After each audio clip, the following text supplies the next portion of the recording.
দিনের শুরুটা যদি ঠিক এইভাবে হয়, নিজের বাড়ির বাগানে মায়ের যত্ন করে বাড়িয়ে তোলা এই ছোট্ট ছোট্ট গাছগুলোকে দেখে, তাহলে আমার মনে হয় দিনটা খুব ভালোভাবেই কাটানো যায়। Good morning everyone, welcome to my another mini blog. সেদিন দিনটা শুরু করেছিলাম জিরে মৌরি জোয়ান ভেজানো জল খেয়ে। কদিন ধরেই ট্রাই করছি, আমার মনে হয় একটু হলেও বেনিফিট পাচ্ছি আস্তে আস্তে। তোমরাও কিন্তু ট্রাই করে দেখতে পারো। আমার সেদিনকে ইনভিটেশন ছিল তিথিদের বাড়িতে।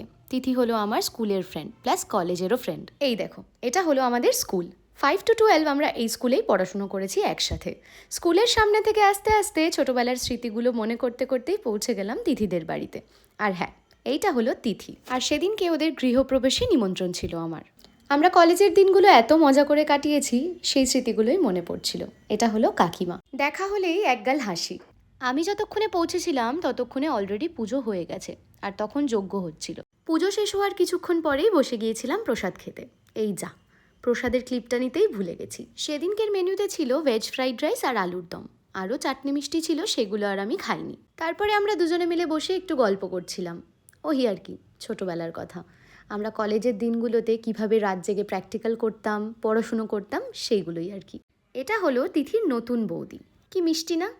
গল্প করতে করতে তিথি বলল ওর একটা ফ্রেন্ড আসবে, তাই ওকেই আনতে গিয়েছিলাম। এটা হলো Anushka. She is very sweet. তারপর সন্ধেবেলায় আমরা একটু বেরিয়েছিলাম বাজারের দিকে। যেই জিনিসের জন্য যাওয়া সেই দোকানটাই বন্ধ ছিল।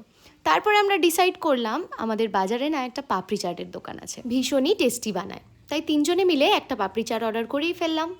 পাপড়ি চাট খেতে খেতেই অনেক অনেক গল্প করে আমরা সেই দিনটা কাটিয়েছিলাম। কেমন লাগলো আজকের ব্লগটা? একটা কমেন্ট করতে ভুলো না কিন্তু। দেখা হচ্ছে নেক্সট ব্লগে। টিল দেন।